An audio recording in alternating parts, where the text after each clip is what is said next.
Mesdames et messieurs, encore une fois, bienvenue à vous si vous nous rejoignez à la radio-télévision nationale congolaise.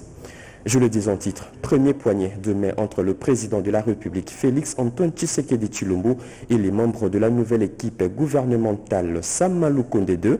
C'était hier à la Cité de l'Union africaine lors du tout premier Conseil de ministres. C'est sans nul doute le début d'un long parcours pour ces guerriers de la nouvelle équipe gouvernementale attendue sur tous les fronts, dont l'économie, la sécurité et les élections. Plus de précisions dans ces reportages de Fanny Kikoufi. De la 92e réunion du Conseil de ministres.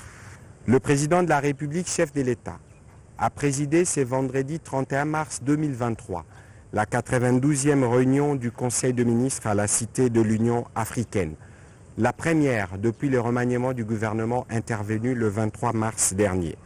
La communication du président de la République, chef de l'État, a porté principalement sur les grandes missions et ses attentes pour ces gouvernements remaniés. Il a centré son message autour de l'observance de principes régissant le fonctionnement du gouvernement comme gage de la rationalisation de l'action gouvernementale.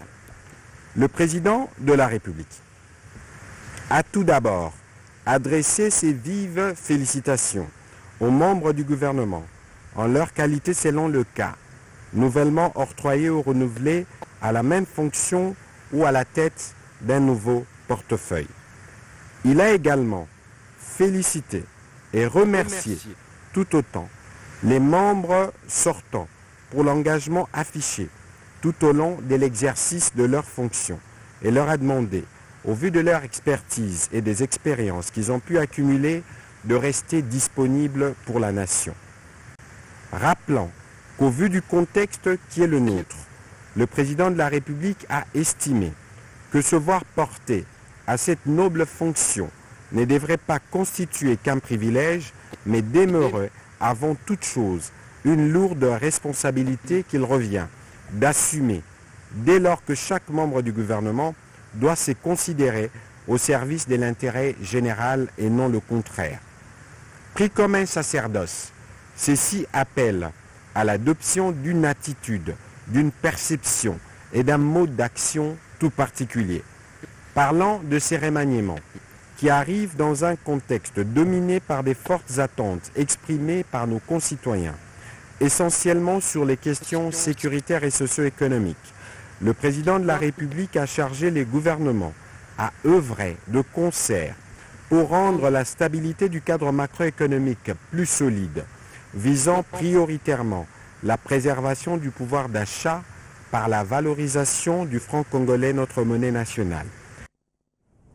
Vous avez corrigé avec moi, c'était plutôt le compte rendu de ces conseils de ministres faits par le porte-parole du gouvernement, Patrick Mouyaya.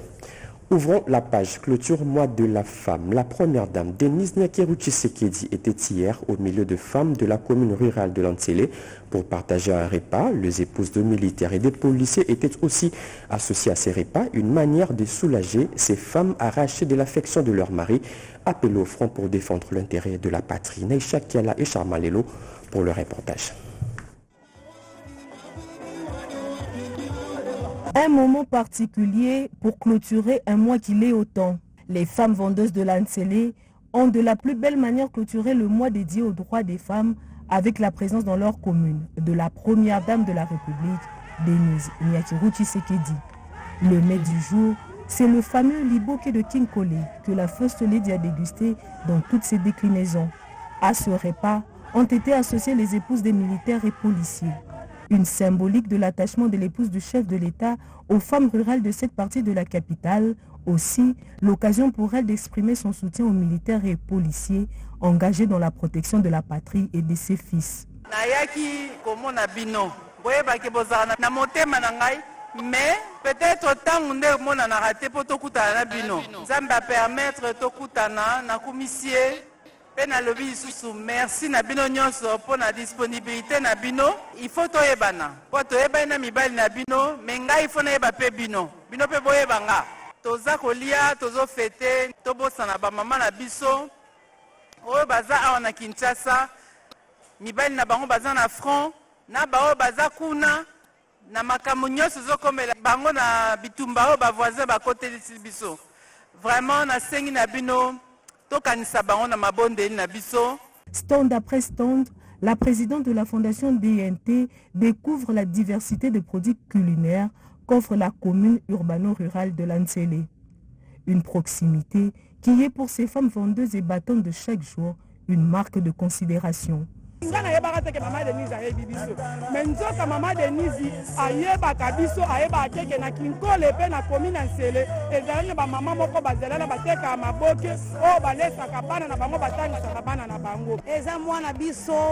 Ya ba mama nazana esengo makasi mama na biso premier dame yambi biso lelo talaka esengo tozana ngo tozolia en tout cas amatisi valeur na biso na mwa oyo comment la première dame à love boy ah mama vanda na yo umela vraiment oya oboya yo asala mokina e yo za mama de mama.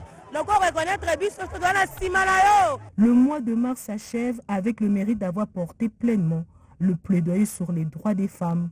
De la femme d'affaires à la femme rurale, la première dame de la République, Denise Nekirou Tshisekedi, était sur tous les fronts pour accomplir sa noble tâche dans toute son immensité. Le femmes du lycée de la Lukunga appelle à s'élancer au monde des affaires. L'appel est de la présidente de la Fondation Sangana au cours d'une journée de sensibilisation clôturant le mois de mars. Plus de précisions avec Nicole Sesseploka. C'est dans une ambiance de convivialité que les femmes des différentes couches sociales du district de Lukunga se sont retrouvées autour de Madame Clémence Sangana Bilonda pour réfléchir sur les compétences et les valeurs susceptibles de promouvoir leur vécu quotidien. Ces femmes, qui pour la plupart évoluent dans l'informel, disposent désormais d'outils nécessaires pour bien gérer et prospérer dans les affaires. Cette journée de sensibilisation qui intervient dans le cadre des activités marquant le mois de mars dédié à la promotion des droits de la femme est une initiative de la Fondation Sangana dont les interventions sont visibles dans la formation et l'encadrement des jeunes filles mères, à l'intégration dans les activités génératrices de revenus, à l'égalité des chances et au changement des mentalités. Depuis la création de la Fondation Sangana, plusieurs actions ont été réalisées pour la promotion des activités de la femme, le manque d'accès au crédit et d'informations nécessaires dans l'exercice des activités génératrices de revenus petits commerces et une fatalité pour la femme congolaise à s'autonomiser, prospérer et s'ouvrir au monde des affaires. Les femmes en situation difficile et avec handicap qui ont bénéficié de l'appui de la Fondation Sangana n'ont pas manqué d'exprimer leur gratitude pour ces gestes combien louables. Les femmes vivant avec handicap viennent d'inverser la pente. Autrefois désintéressées au numérique, ces femmes s'adonnent aujourd'hui de plus en plus à l'outil informatique, surtout en ces mois de mars. La ministre déléguée en charge de personnes vivant avec handicap s'est réjouie et appelle ces femmes à maintenir cet élan. On écoute Irène Sambo au micro de Betty Amanikunda. Je me réjouis beaucoup par rapport à l'éveil que je suis en train de constater dans le milieu des femmes avec handicap, parce qu'il y a un moment donné, lorsqu'on parlait de la femme, les femmes avec handicap avaient tendance à se mettre de côté comme si la question de la femme ne les concernait pas. Mais depuis un temps, et je pense que cet éveil, c'est aussi un des résultats que nous pouvons tirer de la vision novatrice du président de la République qui a mis à l'avant-plan aussi la question des personnes avec handicap. Aujourd'hui, les femmes avec handicap n'hésitent pas à s'impliquer dans toutes les activités organisées par rapport à la femme compte tenu de la célébration de cette journée de 8 mars. Alors, pour terminer, je ne peux que les encourager, dire que nous devons continuer avec cet élan et peut-être renforcer, parce que nous sommes femmes. Le handicap là vient nous trouver en étant déjà femmes. Je me réjouis aussi du fait que les femmes avec handicap ont finalement compris la nécessité de numérique. Il y a beaucoup qui s'informent, beaucoup qui essaient de chercher à apprendre comment utiliser les réseaux sociaux, comment être à jour avec l'informatique, et tout ça, ça entre dans le cadre de la numérisation.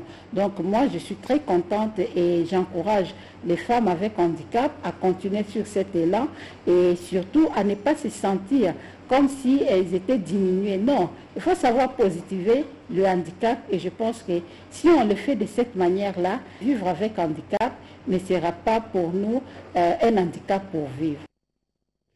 Plusieurs femmes quinoises entreprennent leur enfant sur le banc de l'école pour renforcer leurs capacités en numérique, c'est en vue de maîtriser l'outil informatique pour digitaliser leurs activités professionnelles. Une initiative de l'UNIFEM, comme nous dit Mamita Bangoulou dans ses reportages.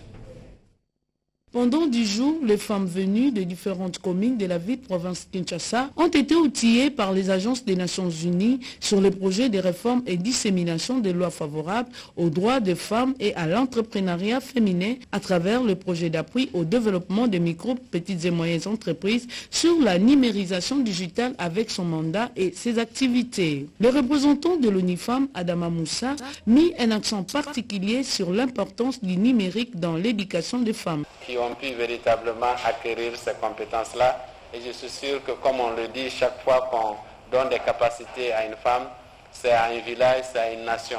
La question de la... Nous sommes jaloux en tant qu'hommes pour garder nos compétences, mais les femmes sont généreuses pour multiplier et donner davantage. Madame Liliane Mouaka de la Commission des femmes entrepreneurs a relevé l'importance de la transformation de l'informel vers le formel. Nous avons été formés pour apprendre comment collectionner les données pour faire une banque de données auprès de notre gouvernement. Parce qu'il faudrait qu'on puisse localiser où se trouve telle femme entrepreneur.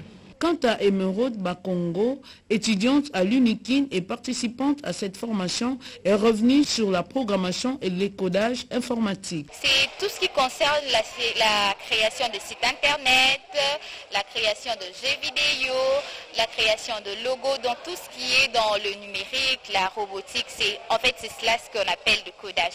La cérémonie s'est clôturée par la remise des téléphones Android aux récipiendaires pour la localisation des femmes qui constituent la banque des données. Promouvoir la participation de la femme au numérique, un plaidoyer sera bientôt déposé à la commission numérique de la Chambre basse du Parlement. Les acteurs des différentes sociétés civiles sont en atelier de plusieurs jours à Kinshasa pour son élaboration. Dieu merci Kanza était sur place.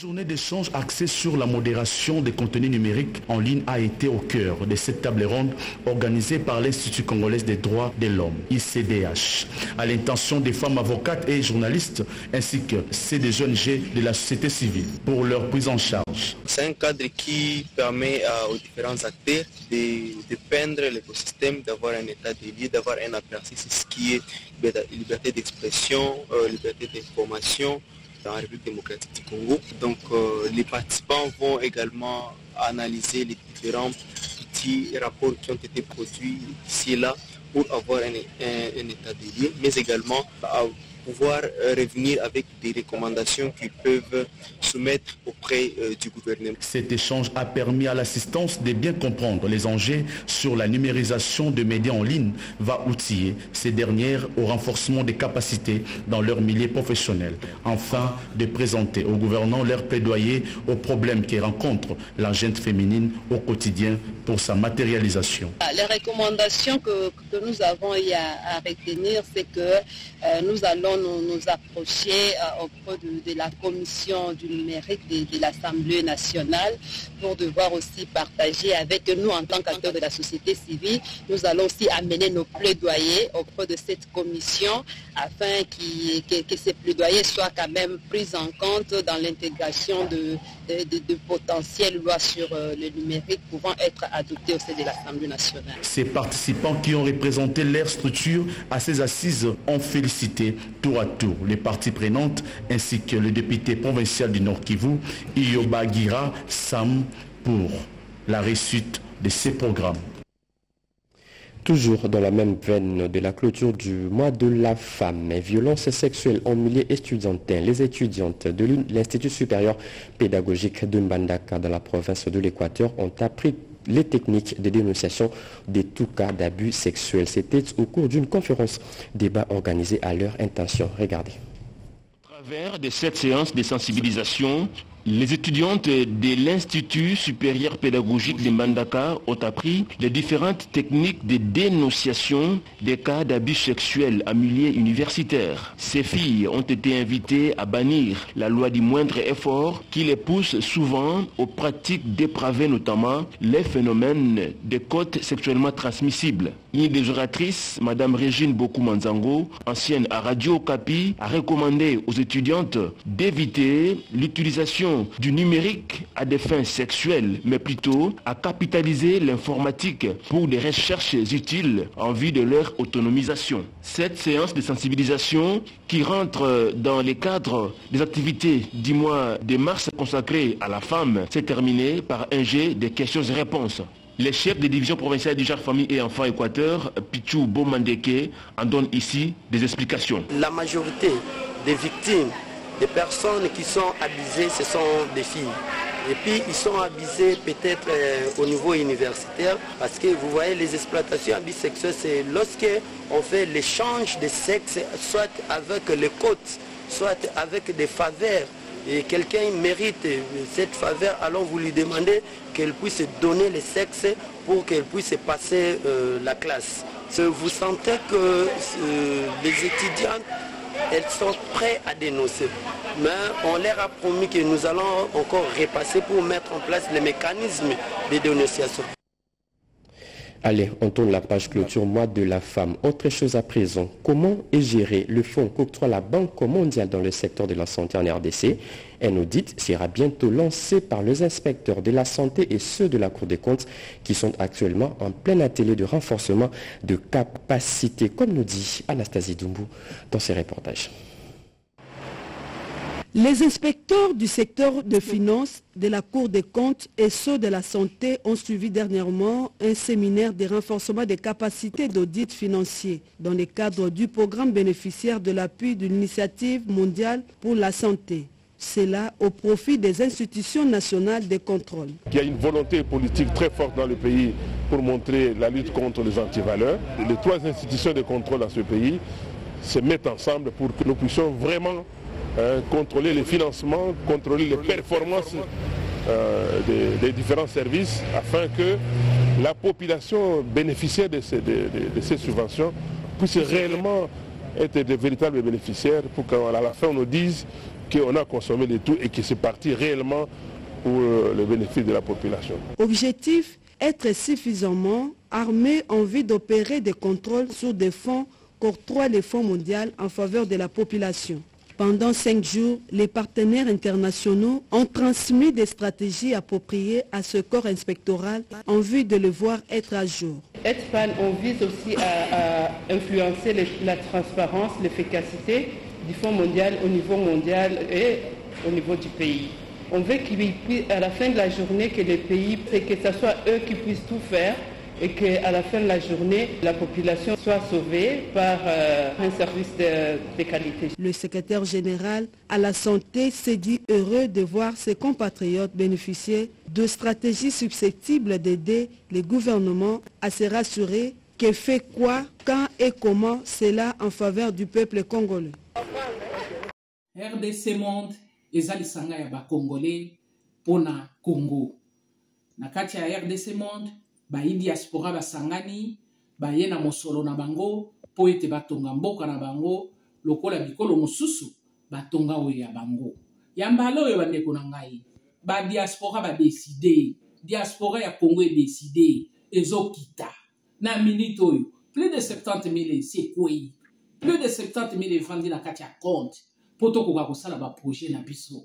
Boya ebele na ba contribution na bino bandeko na biso poto sala longo to sala makasi poto tonga mboka na biso. Nga na famille na nga to stoponi RDC Monde. Pona RDC Monde transparence ezali, bolingo ezali, sérieux ezali. RDC Monde toza ko percer.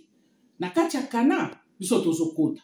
Tozokota kaka boyi na kati ya kana. Tozo ya bandeko na ngai. Nzambe na nga batela bino, apambola bino.